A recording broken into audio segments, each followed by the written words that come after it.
The National Drug Law Enforcement Agency in Kebbi State says it has arrested 121 suspected drug traffickers. Hi, welcome to What's Happening. These are our top 10 stories countdown today. At number 10, Japan on Friday executed a man dubbed the Twitter Killer who murdered and dismembered 9 people he met online. In the nation's first enactment of the death penalty since 2022, Takahiro Shirashi, 34, was hanged for killing his young victims, all but one of whom were women, after contacting them on the social media platform now called X. At number 9, Southampton have announced a permanent transfer of Super Eagle forward Paul Onuachu to Turkish Super League club Trabzonspor. The Saints confirmed the transfer Friday in a statement on their website. Southampton will be playing in the English Championship next season after suffering relegations from the Premier League last season. At number 8, the new leadership of the Nigerian National Petroleum Company Limited, led by Bayo Ojulari, has raised the alarm that some saboteurs within the outside the organization are working against efforts to transform the company into a corruption-free one. Recall that Ojulari took over from Mele Kyari, who was removed by the President Bola Tinubu as the Group Chief Executive Officer of the NNPC on April 2nd. At number 7, the Kogi State Judiciary has established a special court to handle cases of energy theft, vandalism, and related offenses. This was according to a statement on Friday by the head of Public Relations Department of the Kogi Electricity Regulatory Commission, Ali Atabo. At number 6, a former chairman of the People's Democratic Party in Ebonyi State, Augustine Alugbala Nwazunku, has died.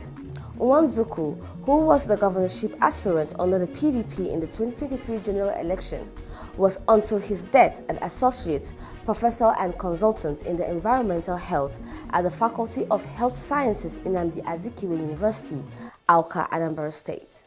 At number 5, an Ikeja Chief Magistrate Court on Friday remanded a 44-year-old man, Tempo Ononogbo, to Kirikiri Correctional Center for allegedly defiling his 11-year-old niece. The Chief Magistrate, Mrs. O.O. Kushanu, refused to listen to the defendant's plea. She ordered him to be remanded in Kirikiri Correctional Center until September 11 for Director of the Public Prosecution advice.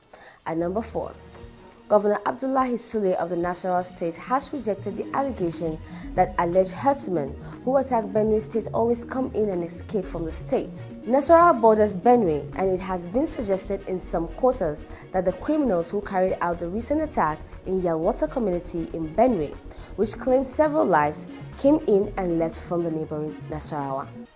At number 3, the Nigerian police force says it has rescued 46 Ghanaian nationals trafficked into Nigeria and arrested 7 suspects linked to cross-border human trafficking and cyber fraud networks.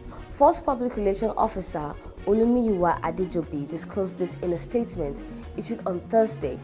He said the rescue followed 2 operations coordinated by the Interpol National Central Bureau, Abuja, targeting transactional organized crimes. At number 2, a 33-year-old Nigerian man has been taken into custody for his role in large-scale business email compromise and money laundering scheme, announced U.S. Attorney Nicholas J. Ganji.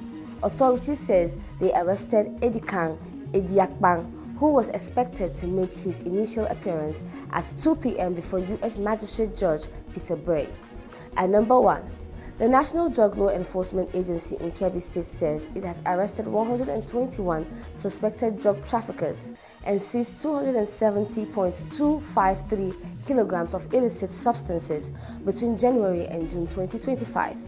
The commander of the agency in the state, Rabiu Abdullahi Sokoto, disclosed this during the grand finale of the United Nations International Day Against Drug Abuse and Illicit Trafficking held in Birnin Kebbi. That's all for today. See you next time on What's Happening.